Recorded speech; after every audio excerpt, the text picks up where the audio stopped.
How's it going, everyone? My name is Case, and today I'm going to be bringing you a walk around of my 2006 Harley-Davidson Sportster. Let's check it out.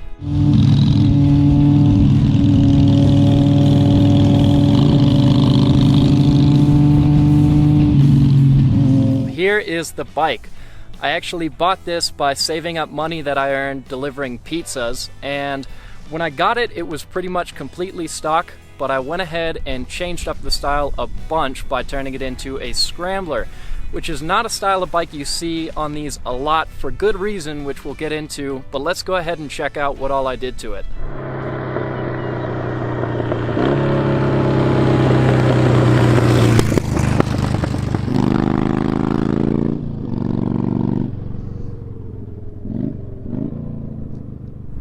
The engine in this bike is a Harley-Davidson Sportster 1200. It's the motor that it came with, and I really haven't changed much of anything on it. All I've done is maintain it, and the reason is because this bike is pretty much my daily driver. I rarely use my car.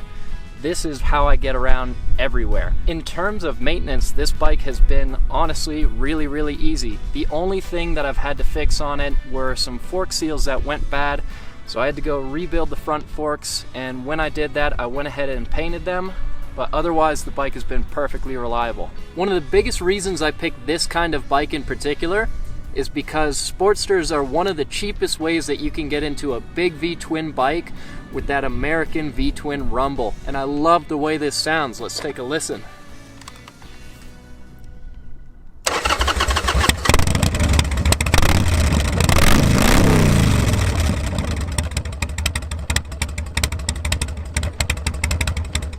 Now I know that's a really loud exhaust, and it's actually a little bit louder than I would like it to be. I love a bike that makes a good noise, but I draw the line at setting off car alarms. This is one of the few things that is the same as it was when I bought this bike, and it was pretty much the only modification to it when I first got it. They're Vance & Hines pipes of some kind, pretty cheap, and they pretty much don't do any muffling at all. To change up the look of it, I went ahead and painted them black and wrapped them with just some cheap eBay exhaust wrap.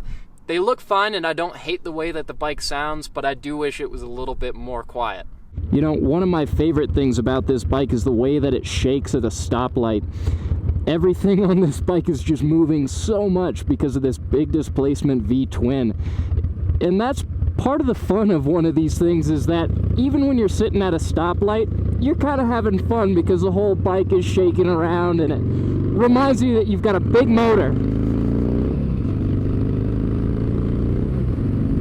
Now, I would definitely not call this bike fast, but it does have a lot of throttle response and a lot of torque. This bike really doesn't look like much of a Sportster anymore, and a lot of people mistake it for other bikes like Hondas or Triumphs, and that's for good reason. A lot of what you see is no longer Harley-Davidson parts. One of the first things that I did was put this tank from a mid to late 70s Honda CB750 on it. It actually fits the bike surprisingly well, and I like the style of it a lot. I went ahead and just spray painted that in my driveway, so it's not really a fancy paint job. And that's kind of nice because it means I don't really worry about this bike too much. The same thing, this seat was built by a guy out in California for 150 bucks, and it bolts right onto this. All I had to do was weld a couple brackets to the frame and hoop off the back of the frame, which was really easy.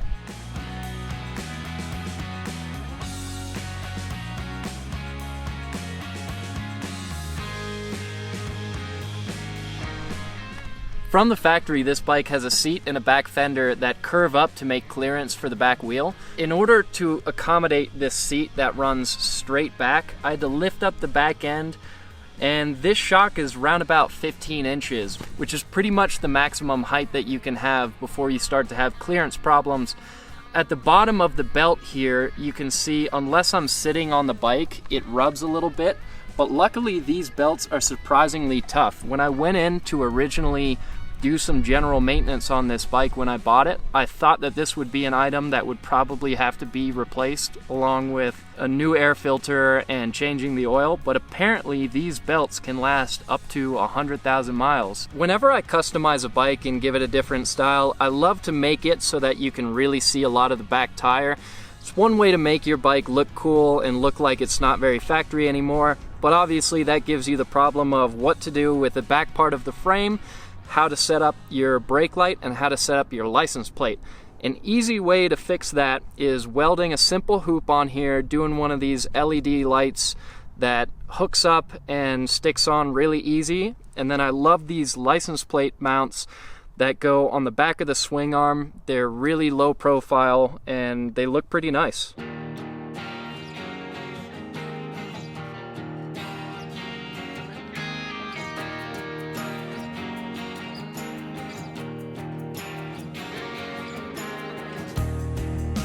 Another worthwhile modification I made to this bike was this front wheel. This is a 19 by 2.5 as opposed to the original 21 by 2.15 wheel that it came with. The wheel tire setup that it had originally was just really tall and skinny, so it didn't really fit with the style that I was going for. And I also didn't love the way that it handled. It didn't give me a ton of confidence when I went for the front brake. I also have these Pirelli MT60s on here. I had to go with an MT60 RS on the back because it's a 16-inch wheel in the back and a 19 up front.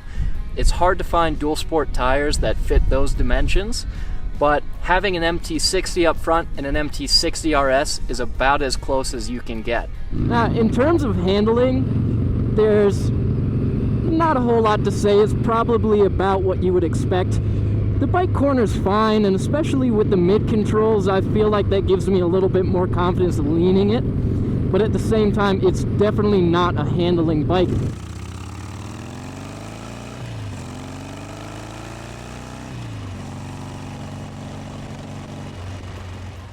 Another cool modification I made to this bike was the front fender. So originally the fender goes a lot further along the wheel, and I wanted to shorten it up a little bit for this style of bike.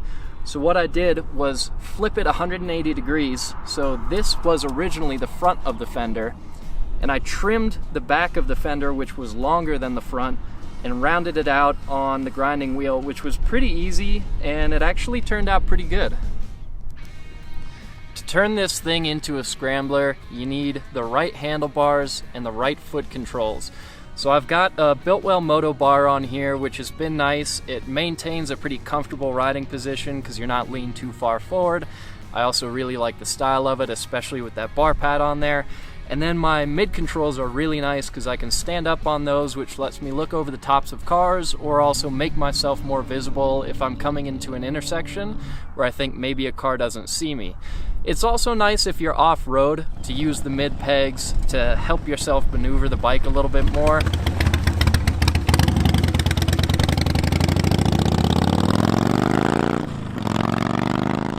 Although that being said, this thing is actually a lot too heavy to be really good off-road. It weighs almost 600 pounds, and that's just never going to be very, very functional on a trail. So I did this more for the style, and it does work better on dirt roads than it used to, but it's not a serious off-road bike, not by a long shot. If you look close here, you'll see a valve for my fuel and a choke. That's because 2006 was, if I remember right, the last year that these Sportsters were carbureted.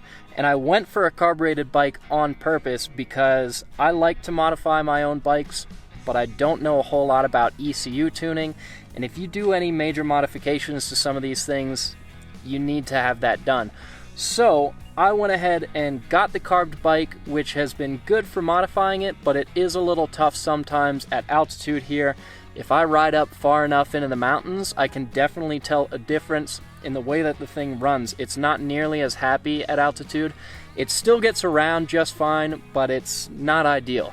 My Sportster is far from perfect, which is a good thing. I still have plenty of work to look forward to because I enjoy tooling on it. When I have the time and the money, I would love to refine it further and maybe even do some top-end work to open it up a bit. However, as it sits, I have no complaints because my Sporty looks good and functions as well as I need it to. and functionality was a major goal for me on this project. That's why I got a long enough seat to fit a passenger and kept the rear pegs. The dual sport tires also helped me get around dirt roads through the mountains, where friends of mine have dropped their street bikes. This gnarly Davidson has taken me fly fishing, climbing, and everywhere else I've wanted it to go, and has yet to let me down. I've had the awesome opportunity to ride a lot of different bikes, everything from sport bikes to classic bikes, and this actually isn't even the first bike that I've put together in my old workshop. But all of that aside, this is the vehicle that I have the most fun on consistently. I've never had a bad time riding this, and I'm on it almost every day. Anytime that the weather is good, even when it's cold out here, as long as it's not snowing or raining, you'll see me around town on this thing, because I just cannot get enough of it. Every time I pull into my driveway, I think maybe I should just go for one more lap, because it really is that much fun to ride. And again, it's comfortable, it's practical. I use it to pick up my groceries, everything from large pizzas to backpacks full of camera gear, anything that I need to bring anywhere. This bike can pretty much do all of it. But anyways, that's all for this bike. Thanks for tuning in to check this thing out, and let us know in the comments what you guys think about some of this motorcycle content. We're hoping to get to do more of this type of video. Be sure to go back to TFL Car, TFL Truck, and TFL Off-Road to keep up with us over the next couple weeks. Thanks for watching.